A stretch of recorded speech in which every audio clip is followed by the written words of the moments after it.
On Fashion Week, Donatella Versace gives fashion's 80s trend the royal treatment. If there is anyone who should be laying claim to the 1980s trend that is sweeping the runways this season, it's Donatella Versace.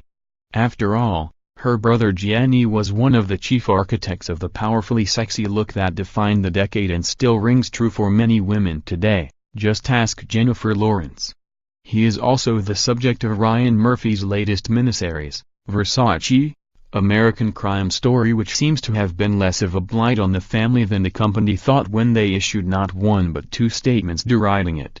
The brand took the latest social media storm starring Law as a gift, acknowledging it with a tweet on Friday that said, "When your dress is so glam that you can't wear a coat in the middle of winter.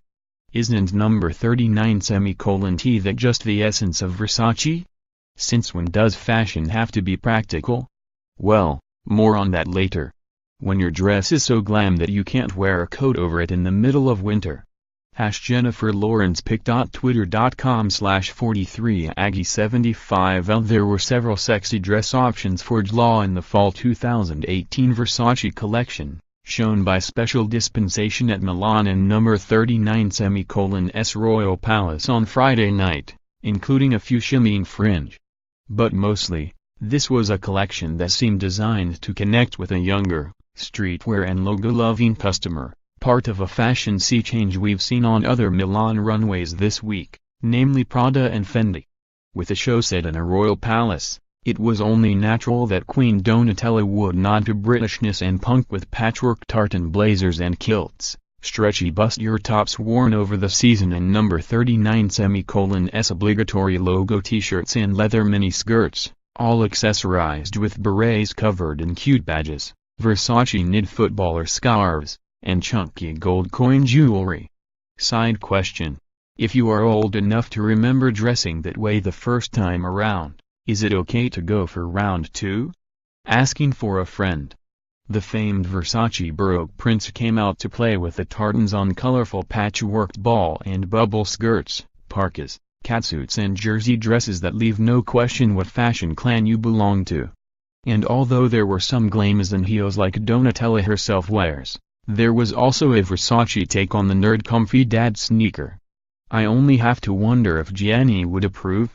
Roberto Cavalli is another brand working on shedding its outdated, in its case molto cheesy image, for something more modern. This is the second season with new designer Paul Suric at the helm, and his more minimal and contemporary vision is starting to set in. From the brand past, he kept a bit of the animal instinct, but it wasn't the safari's worth we saw back in the day.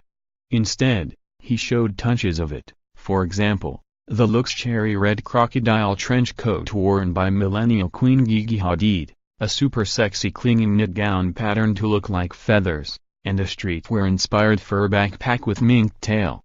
What I liked best of all though was the moody look of the dip-dyed blazers, coats and flared pants, sliced up the sides to reveal hints of skin.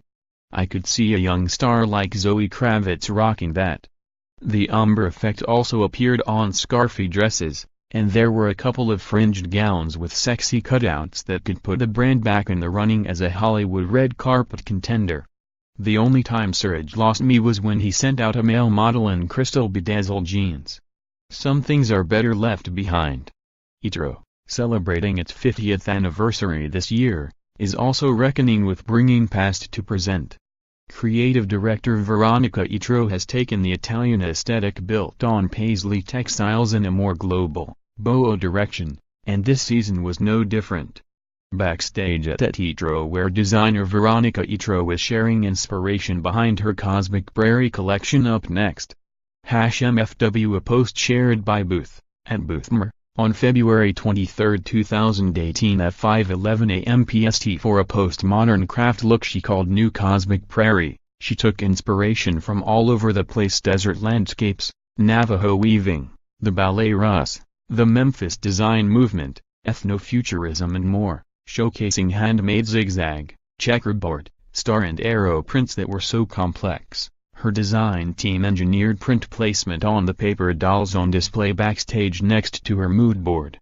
On the runway, there was plenty for old and new brand fans to love, including graphic patchwork peasant dresses with built-in scarves, wide-legged trousers with turn-up cuffs, Western-style shirting, fringed blanket coats, ponchos and more, that while not totally new, comparisons to Valentino, Ralph Lauren and even Zandra Rhodes came to mind, were gorgeous nonetheless. Since the designer herself was dressed in a fringed, Native American-looking cardigan coat and bird fetish necklaces, I asked her if she and number 39:D been globetrotting to the American Southwest, or even Coachella, where Etro and number 39:S looks have been popular with such stylish stars as Florence Welch and Kate Bosworth. I wish ... only in my books, my mind and my dreams, she said. Time to take a trip, Veronica.